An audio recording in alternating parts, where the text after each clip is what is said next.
Praise be Jesus Christ, now and forever.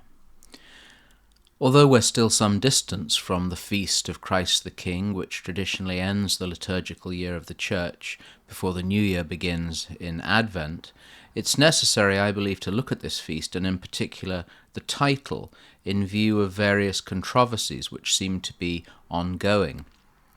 The official title of the feast is rather impressive: the solemnity of our Lord Jesus Christ, King of the universe. That is what and whom we are celebrating. There is not, nor will there ever be, the feast of Christ the President, or Christ the Prime Minister, or any other secular title. We know the historical reasons for Pope Pius XI introducing the feast in the 1920s. The rise of atheistic regimes and philosophies, in particular the horrors of the communist Bolshevik revolution in Russia and the appearance of fascism in Italy. However, the title is ancient, biblical, and much used by the Fathers. St. Cyril of Alexandria said that Christ has dominion over all creatures. That's our first clue of the meaning and importance of both the feast and the title. Dominion. Rooted in the etymology and concept of lordship, it means the power and right to rule. A king rules, or at least he should, anointed and empowered by God, not man, precisely why there cannot be a Christ the President. Christ rules by right, over not only man, all creatures, all creation, and yes, the universe. Before him every knee shall bow, and we only kneel before a man if he represents the authority of Christ, and for no other reason should we ever take the knee.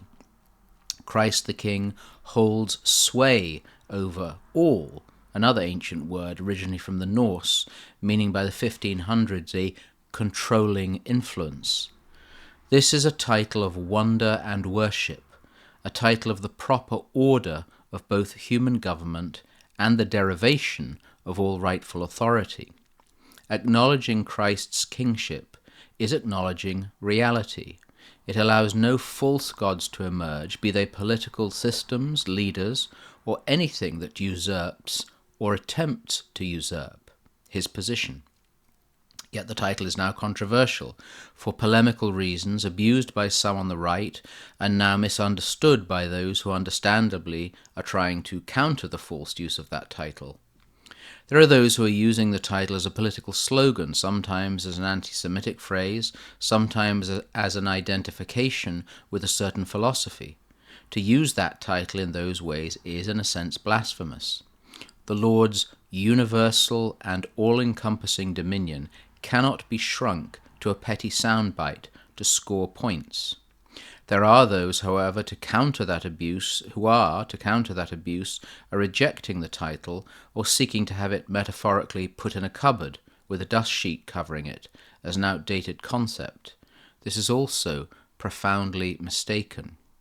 Christ is King, ruler, leader, Lord of my life, of all authority, and of all things. There were those, remember, who at the crucial moment proclaimed, "We have no king but Caesar." That will always be the cry when, even in so-called liberal democracies, the nation, flag, or a person or party takes precedence over the true king. Christ the King rules from the cross, with his crown made of thorns. Before him, and him only, we bow.